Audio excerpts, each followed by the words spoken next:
नमस्कार मित्रों, स्वागत है आपका एक बार फिर से राधेश्याम कोचिंग क्लासेस में। आज हम पढ़ने जा रहे हैं गति का आलेखीय निरूपण एवं गति के समीकरण।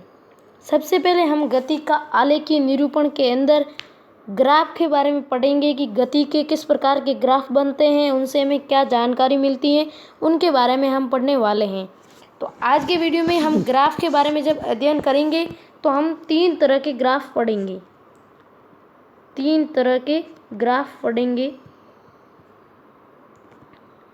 देखो कौन कौन से ग्राफ हैं, देखते हैं। पहला जो होगा वो होगा XT ग्राफ। XT ग्राफ का मतलब क्या होता है? देखो XT यानी कि X का मतलब होता है दूरी, समय, दूरी, और T का मतलब समय, यानी कि दूरी एवं समय के मध्य जो ग्राफ हैं उसके बारे में हम अध्ययन करेंगे। और सेकंड जो है वो है VT ग्राफ। समझ गए होंगे, वेग एवं समय, वेग व समय ग्राफ, वेग समय ग्राफ। और जो थर्ड है वो है AT यानी कि त्वरण समय ग्राफ। त्वरण और समय के मध्य जो ग्राफ बनेगा उसके बारे में भी अध्ययन करेंगे। तो ये तीन तरह के ग्राफ आज पढ़ेंगे। XT ग्राफ यानी दूरी समय ग्राफ, VT ग्राफ यानी वेग और समय के साथ ग्राफ, AT ग्राफ यानी त्वरण और समय के साथ ग्राफ। तीन तरह के ग्राफ पढ़ेंगे और उसके बारे में हम अध्ययन करने वाले हैं आज के वीडियो में। तो सबसे पहले देखते हैं हम कि XT ग्राफ क्या है, इसके बारे में देखेंगे। सबसे पहले XT ग्राफ, तो देखो यहाँ पर XT ग्राफ हम बनाने जा रहे हैं, ठीक है। इसमें देखो इधर वाला जो है ये X यानी कि दूरी है, और इधर हम ले रहे हैं टाइम, ठीक है। यानी कि दूरी और समय के बीच जो ग्राफ बनेगा उसको हम बोलेंगे X और T ग्राफ, ठीक है। क्या बोलेंगे? X और T ग्राफ। देखो इस ग्राफ के अंदर हमें अनेक जानकारी मिलेगी कि भाई इसकी ढाल हमें क्या बताएगी, स्लोप होगी, उसके बारे में हम अध्ययन करेंगे। तो ये होता है XT ग्राफ। और जब यहाँ पर T होगा एंड यहाँ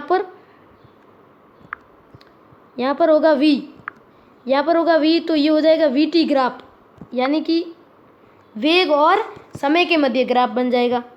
और जब यहाँ पर हम A लिखेंगे तो ये बन जाएगा अपना त्वरण और समय के मध्य ग्राफ। अब इन ग्राफ से हमें क्या जानकारी मिलती है, तो उससे पहले हम अध्ययन कर लेते हैं थोड़ा स्लोप के बारे में। ढाल क्या होती है, स्लोप के बारे में। देखो किसी भी ग्राफ की स्लोप है उसको हम tan थीटा से दर्शाते हैं, यानी कि स्लोप बराबर होता है tan थीटा। स्लोप यानी ढाल, किसी भी, जैसे कि कोई सीढ़ी रखी हुई, तो ये जो इसकी ढाल है ना वो होती है स्लोप। जैसे कि ये सीढ़ी है, इसकी ये जो ढाल है वो है, उसको हम स्लोप बोलते हैं, ठीक है। तो उसको हम tan थीटा से दर्शाते हैं स्लोप को। और ये स्लोप है वो हमें बहुत कुछ जानकारी देती है ग्राफ के अंदर। देखो जैसे कि कोई ग्राफ बन रखा है ऐसे, ठीक है, और इसके अंदर ये जो सीधी लाइन है वो ग्राफ को दर्शा रही है। तो इस सीधी लाइन जो ढाल है, जैसे कि ये सीधी लाइन, इसकी जो ये ढाल है उसको हम tan थीटा से बराबर, tan थीटा के बराबर लिखेंगे। तो उससे हमें पता चलेगा कि ये ढाल है, कितनी ढाल है इसकी। इस ढाल से हमें क्या पता चलेगा कि इसका वेग ज़्यादा है, कौन सी वस्तु का वेग ज़्यादा है, कौन से का कम है। जैसे कि एक और ग्राफ है, इसकी ढाल कम है और इसकी ढाल, इसकी ज़्यादा है, इसकी कम है, तो इसका वेग ज़्यादा होगा, इसका कम होगा। उस प्रकार से ग्राफ के अंदर हमें पता चलता है स्लोप के माध्यम से। तो स्लोप इजिकल टू होता है tan थीटा, याद रखना, slope is equal to tan theta. अब एक और टर्म्स आती हैं क्षेत्रफल की। तो ग्राफ के अंदर जैसे कि कोई भी एक ग्राफ है, इसके अंदर माना ये बिंदु, ये ग्राफ का पॉइंट है, ठीक है। तो इसका माना यहाँ वापस ये ग्राफ मिल रहा है, तो इसका जो ये क्षेत्रफल होगा पूरा, वो भी बहुत इम्पोर्टेंट है। इसमें भी हमें कुछ चीज़ें देखने को मिलेगी। इस ग्राफ क्षेत्रफल के माध्यम से भी हम कुछ ज्ञात कर सकते हैं। अब उसके बारे में हम अध्ययन कर रहे हैं कि इसमें हम क्या क्या ज्ञात कर सकते हैं स्लोप और क्षेत्रफल से। तो सबसे पहले देखो हम बात करते हैं XT ग्राफ, दूरी व समय ग्राफ। तो हम पेज 1 पे जा रहे हैं। तो चलो हम आ गए हैं पेज 1 पे। तो देखो यहाँ पर ये ग्राफ है X और T ग्राफ, V और T ग्राफ, A और T ग्राफ। और इधर मैंने बता रखा है ये ग्राफ है और ये ढाल यानी कि स्लोप है और ये है क्षेत्रफल। तो यहाँ पर देखो एक्स और टी यानी कि दूरी व समय का ग्राफ जो होगा उसकी जब हम ढाल देखेंगे तो वो वेग को रिप्रेजेंट करेगी। किसको करेगी? वेग को। ठीक है, तो जो यहाँ पर मैंने जो v लिखा है इसका मतलब है वेग। ठीक है, तो जो दूरी और समय ग्राफ की ढाल है वो वेग को रिप्रेजेंट करेगी और दूरी और समय ग्राफ की जो क्षेत्रफल है वो किसी को रिप्रेजेंट नहीं करेगा। उसके लिए नो है अपने इनबॉक्स में। फिर बात आती है v और t यानी कि वेग और समय ग्राफ की। तो उसके अंदर जो उसकी स्लोप होगी वो हम वेक्टर a को करेगी, यानी कि a बराबर होता है त्वरण। ठीक है, यानी कि वेग और समय जो ग्राफ है उसकी जो ढाल होगी, स्लोप होगी, वो किसको व्यक्त करेगी? त्वरण को व्यक्त करेगी। इसका आगे हम उपयोग लेंगे गति के समीकरण के अंदर, इसलिए मैं आपको पहले ये समझा रहा हूँ, तो अच्छे से ध्यान से देखना। तो वेग और समय ग्राफ है उसकी जो ढाल होगी वो किसको व्यक्त करेगी? त्वरण को। और त्वरण और समय जो ग्राफ होगा उसकी ढाल है वो किसी को रिप्रेजेंट नहीं करेगी। और वेग और समय का जो ग्राफ है उसका जो क्षेत्रफल होगा वो x यानी कि विस्थापन को रिप्रेजेंट करेगा। किसको करेगा? विस्थापन को रिप्रेजेंट करेगा। कौन? वेग और समय ग्राफ का क्षेत्रफल। और त्वरण और समय ग्राफ का क्षेत्रफल है वो रिप्रेजेंट करेगा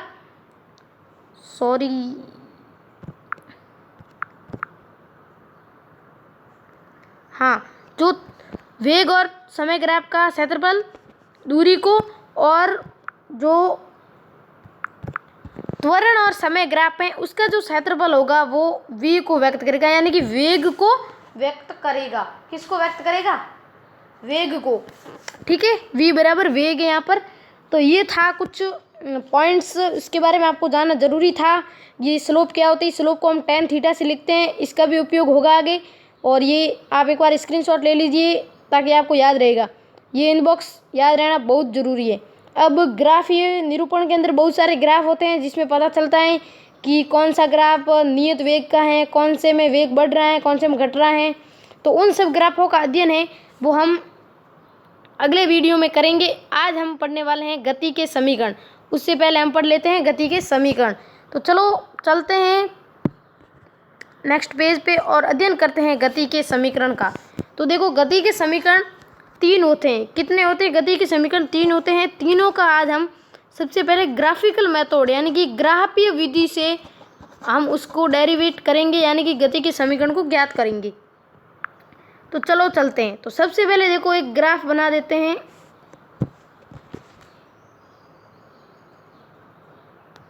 ये ग्राफ है, ओके। तो देखो इस ग्राफ के अंदर हम सबसे पहले देखो क्या करना है, वेग और समय के मध्य बनाना है ग्राफ। किसके मध्य? वेग और समय के मध्य। इधर हम वेग को रिप्रेजेंट करेंगे और इधर को हम टाइम को रिप्रेजेंट करेंगे।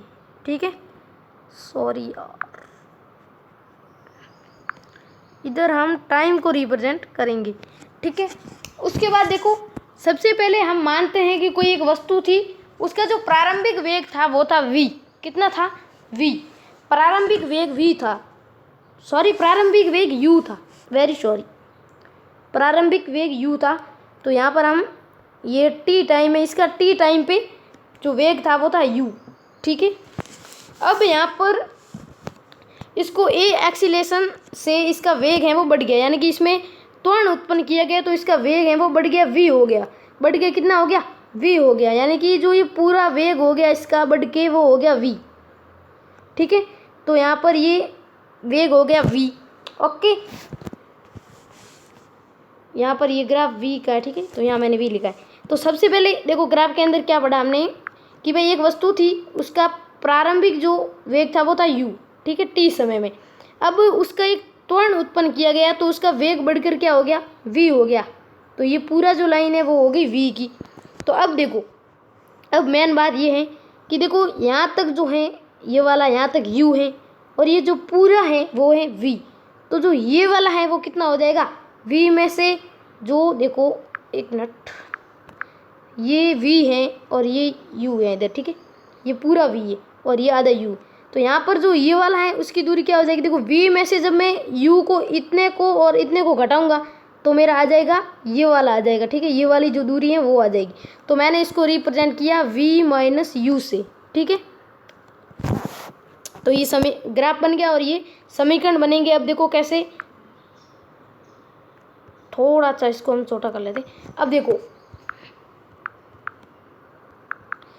तो यहाँ पर सबसे पहले देखो स्लोप, ये ग्राफ है, इसकी ये वाली क्या है, स्लोप है। स्लोप को हम किससे रिप्रेजेंट करते हैं, टेन थीटा से। तो tan theta is equal to क्या हो जाएगा, सबसे पहले देखो ये ग्राफ कौन सा है, वी टी ग्राफ है। वी टी ग्राफ की स्लोप है वो टेन थीटा। स्लोप क्या होती है, टेन थीटा। वो किसको दर्शाएगी, वी टी ग्राफ की स्लोप दर्शाती है त्वरण को। तो ये लिख दिया मैंने त्वरण यानी कि ए। अब ए बराबर टेन थीटा, तो ए बराबर क्या हो जाएगा, सॉरी ए बराबर क्या हो जाएगा, टेन थीटा बराबर क्या होता है, लंब बट्टा आधार। लंब बट्टा आधार होता है टेन थीटा बराबर। तो ए बराबर टेन थीटा, तो ए बराबर टेन थीटा इक्वल टू मैंने लिख दिया लंब बट्टा आधार। ए क्यों लिखा, क्योंकि वी और टी ग्राफ है उसकी जो ढाल है वो त्वरण को व्यक्त कर दी, क्योंकि पिछले हमने सारणी में इसके बारे में पढ़ लिया। तो अब देखो ए बराबर हो गया लंब बट्टा आधार। अब देखो ए इज इक्वल टू, इसका लंब क्या होगा, ये है थीटा, ये क्या है इधर वाला, ये जो है वो इतना थीटा। तो इसका लंब क्या हो जाएगा, लंब होगा ये वाला, ये हो जाएगा भाई v माइनस यू, ठीक है भाई। आधार क्या होगा, आधार कौन सा होगा भाई, आधार तो है ये वाला। तो ये कितना है, देखो ये इतना t है, ये वाला दूरी कितनी है, इधर यहाँ तक t है। तो ये आयत है तो ये भी क्या हो जाएगी, t हो जाएगी। तो ये लिख दिया t हमने बट्टा में। फिर देखो, अब देखो जब हमने इसका पक्षांतरण कर दिया इधर, तो ये हो जाएगा a into t is equal to v minus u हो गया। चलो ठीक है। उसके बाद देखो हमने इस u को भी उधर भेज दिया, तो क्या हो जाएगा v बराबर u plus A T. Very good, क्योंकि यहाँ पर अपना है जो समीकरण है, गति का जो फर्स्ट समीकरण है वो आ चुका है अपने पास। ग्राफिकल मेथड से गति का फर्स्ट जो समीकरण होता है इसको हम बोलते हैं गति का फर्स्ट समीकरण। v बराबर u प्लस ए टी, वी बराबर u प्लस ए टी, याद रखना, माइंड में फिट रखना, v बराबर u प्लस ए टी। वी बराबर क्या होता है, वेग, u बराबर प्रारंभिक वेग, ए त्वरण, t समय। सब कुछ याद रहना, माइंड में फिट रहना जरूरी है। बस फिजिक्स का यही रीजन है, माइंड में फिट है तो आप कर सकते हो, क्वेश्चन सॉल्व कर सकते हो। अगर माइंड में फिट नहीं है आपके तो फिर आपका क्वेश्चन भी सॉल्व है वो नहीं होगा, ठीक है। तो अब हम देखो फर्स्ट समीकरण आ गया अपने पास। अब हम सेकंड समीकरण कैसे ज्ञात करेंगे उसके बारे में देखना है। तो उसके लिए हम वापस ग्राफ को जूम करके उसके बारे में थोड़ा सा ग्राफ को वापस रीड करेंगे और यहाँ पर हम कलर चूज कर देते हैं रेड, ठीक है भाई। तो देखो सेकंड समीकरण के लिए क्या होगा कि जो इस पूरे ग्राफ का जो क्षेत्रफल होगा, ठीक है, जैसे कि ये पूरा ग्राफ है इसका हम क्षेत्रफल ले रहे हैं, ये पूरे का, ठीक है ना, आधा अधूरा नहीं, इस पूरे का क्षेत्रफल हम लेंगे, ठीक है, यहाँ से और यहाँ से। अब देखो ये ऐसी आकृति है, इसका क्षेत्रफल हम ज्ञात कैसे करेंगे। तो सबसे पहले ज्ञात करने के लिए हम क्या करेंगे कि सबसे पहले तो एक आयत है इस ग्राफ के अंदर, उस आयत का क्षेत्रफल निकालेंगे, ठीक है। फिर एक त्रिभुज है, उस त्रिभुज का क्षेत्रफल निकाल देंगे। फिर दोनों को ऐड करेंगे तो हमारे पास पूरी आकृति का क्षेत्रफल आ जाएगा कि नहीं आ जाएगा, आ जाएगा। तो बस इसी प्रकार से हम कर लेंगे। तो हम चलते हैं, करते हैं, कुछ नया सीखते हैं, ठीक है। तो देखो सबसे पहले आयत का क्षेत्रफल क्या होता है, लंबाई इंटू चौड़ाई, चौड़ाई यानी वेड्थ, ठीक है, लंबाई इंटू चौड़ाई। तो देखो उसकी लंबाई क्या थी ग्राफ में, देखो ग्राफ में लंबाई क्या थी, आयत है तो इसकी लंबाई ये वाली है, ठीक है। तो लंबाई है टी, ये वाली दूरी कितनी थी टी, और चौड़ाई यानी कि ये वाली कितनी है, ये वाली है यू, यानी कि यहाँ पर यू वेग था तो ये पूरा यहाँ से लेके यहाँ तक है वो यू है टोटल। तो यू इंटू टी हो जाएगा, ठीक है। तो इसका क्षेत्रफल आयत का क्या हो जाएगा, u इंटू टी, यानी कि यू टी लिख दिया हमने। अब देखो त्रिभुज, ट्रायंगल, ट्रायंगल का क्षेत्रफल क्या होता है, 1/2 आधार गुणा ऊंचाई। आधार को मैं यहाँ से बेस से लिख रहा हूँ तो यहाँ पर मैं बी लिख रहा हूँ। बेस यानी आधार, आधार इंटू ऊंचाई यानी हाइट, तो हाफ बी इंटू एच होता है। अब इसका क्षेत्रफल देखो हाफ। अब देखो यहाँ पर वापस ग्राफ के अंदर जाओ, ये त्रिभुज है, इसकी देखो आधार तो टी ही है ये वाला, क्योंकि इतनी दूरी यहाँ पर भी टी थी तो यहाँ पर भी टी होगी, ये वाली दूरी यहाँ पर भी टी ही होगी ना, क्योंकि आयत है, तो आधार तो इसका टी हो गया। तो ये है इसका लंब। लंब क्या है, यानी कि ऊंचाई, लंब भी ऊंचाई है इस त्रिभुज में, क्योंकि 90 का एंगल का त्रिभुज है। तो ये वाला इसके लंब था इसका v माइनस यू, क्या था v माइनस यू। तो चलो उसके अंदर इनपुट कर देते हैं। तो ये रहा अपना, तो आधार था t into v minus u था इसका लंब। अब देखो सबसे पहले यहाँ हो जाएगा half T V minus you. अब यहाँ पर ये v माइनस यू है, उसकी जगह हम कुछ लिख सकते हैं समीकरण 1 से। समीकरण 1 से हम इसकी जगह क्या लिख सकते हैं, समीकरण 1 ये रहा, यानी कि समीकरण 1 से जस्ट ऊपर वाली जो इक्वेशन थी ये वाली यहाँ पर, उसमें देखो v माइनस यू को हम क्या लिख सकते हैं, ए टी लिख सकते हैं। v माइनस यू को क्या लिख सकते हैं, ए टी लिख सकते हैं।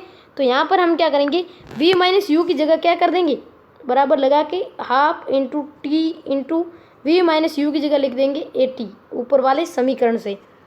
तो यहाँ पर क्या हो जाएगा, ये हो जाएगा बराबर हाफ टी इंटू टी हो जाएगा टी स्क्वायर, ए का ए पड़ा है, टी इंटू टी हो जाएगा T square, half A T square. अब पूरी आकृति का क्षेत्रफल ज्ञात करने के लिए हम क्या करेंगे, इन दोनों को जोड़ देंगे। तो पूरी आकृति का क्षेत्रफल ज्ञात करने के लिए हमने इन दोनों को जोड़ा, तो ये हो जाएगा पहले यू टी फिर आया हाफ ए टी स्क्वायर, ठीक है, इन दोनों हमने ऐड कर दिया। तो ये पूरा आ गया इसका एरिया। क्षेत्रफल को मैं लिख रहा हूँ एरिया, यानी कि मैं ए से ही रिप्रेजेंट कर देता हूँ, चलो आप किसी से भी कर सकते हो, ठीक है। ए इजिकल टू आ गया U T plus half A T square. अब वापस उस इनबॉक्स में जाके देखोगे तब क्या मिलेगा कि जो वेग और समय का जो ग्राफ होता है उसका जब हम क्षेत्रफल निकालते हैं तो वो किसको रिप्रेजेंट करता है, वो दूरी को रिप्रेजेंट करता है। किसको रिप्रेजेंट करेगा, दूरी को रिप्रेजेंट करता है। जब दूरी को रिप्रेजेंट करेगा तो ये एरिया इजिकल टू क्या हो जाएगा मेरा, एरिया इजिकल टू दूरी, यानी कि दूरी को मैं लिख देता हूँ एस से, एस या एक्स किसी से भी लिख दे, मैं यहाँ एस से लिख रहा हूँ यहाँ पर, ठीक है। तो दूरी को रिप्रेजेंट करेगा, यानी कि विस्थापन को रिप्रेजेंट कर रहा है।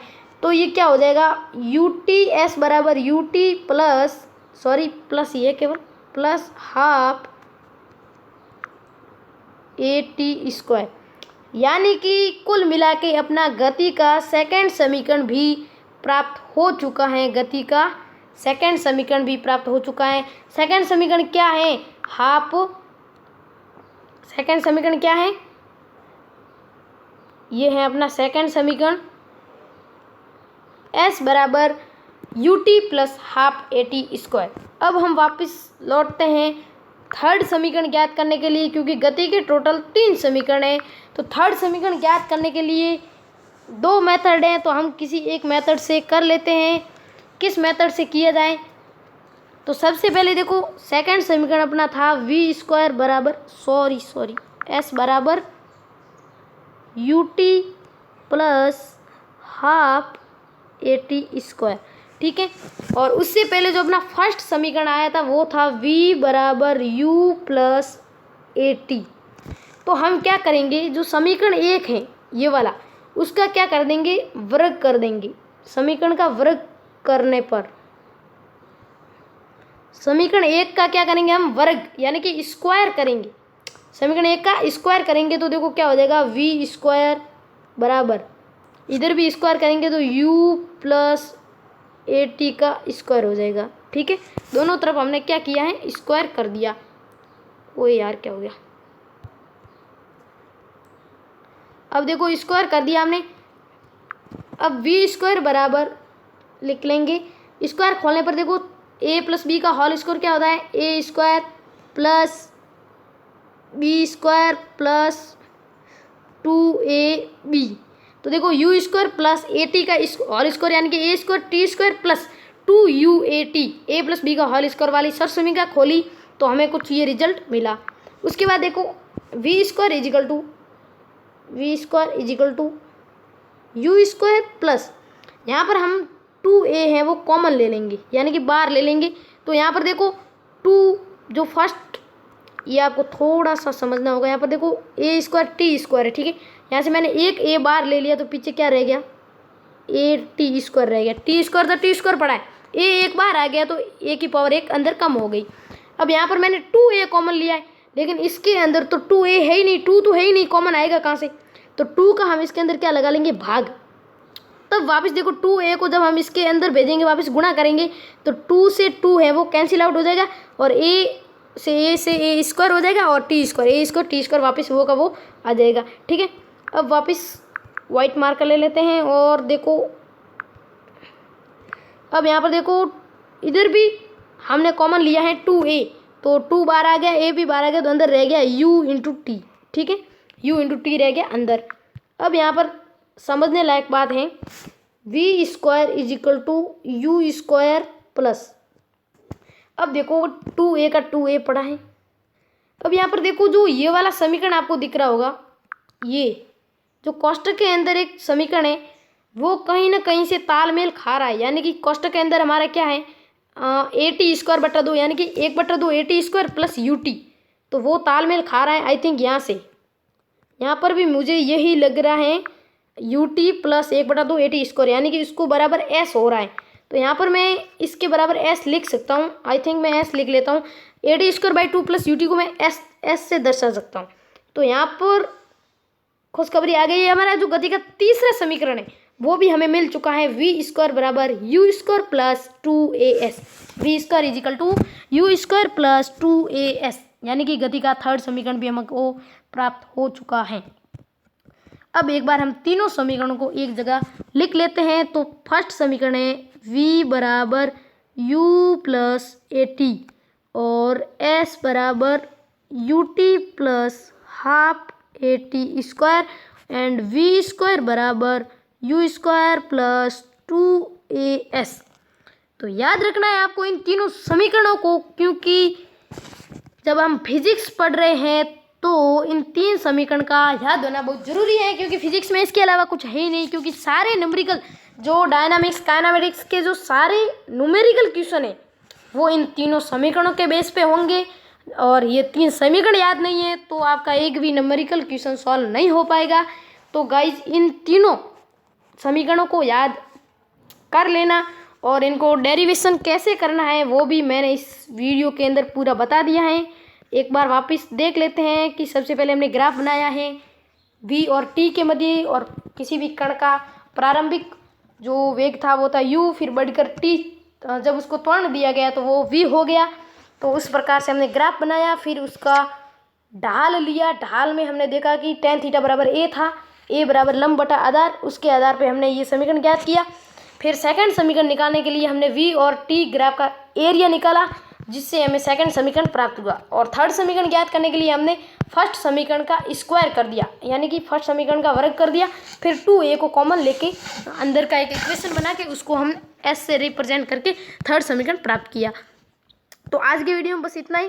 आज हमने पढ़ा गति के समीकरण ग्राफिकल मेथड से कैसे निकाल सकते हैं वो, और एक और मेथड होता है इंटीग्रेशन मेथड, यानी कि समाकलन करके भी हम गति के समीकरण निकाल सकते हैं। तो उसका भी मैं वीडियो बनाऊंगा आपके लिए।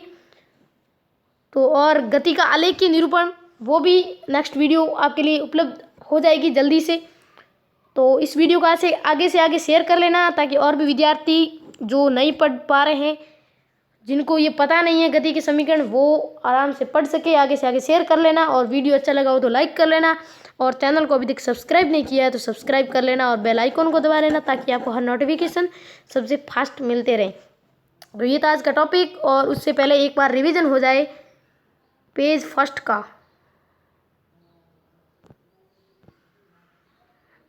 पेज फर्स्ट में हमने कुछ ये पढ़ा था कि ग्राफ होते हैं, देखो ढाल होती है, उसको tan थीटा से रिप्रेजेंट करते हैं, और x और t ग्राफ की, यानी कि विस्थापन समय या दूरी समय ग्राफ की जो ढाल है वो वेग को रिप्रेजेंट करेगी, और वेग और समय की जो ढाल है वो a को रिप्रेजेंट करेगी, और x और t ग्राफ की जो क्षेत्रफल है वो किसी को नहीं, और यहाँ पर वेग और जो समय का क्षेत्रफल होगा वो दूरी को रिप्रेजेंट करेगा, एंड त्वरण और समय का जो क्षेत्रफल है वो वेग को रिप्रेजेंट करेगा। ये भी आपको याद रखने हैं।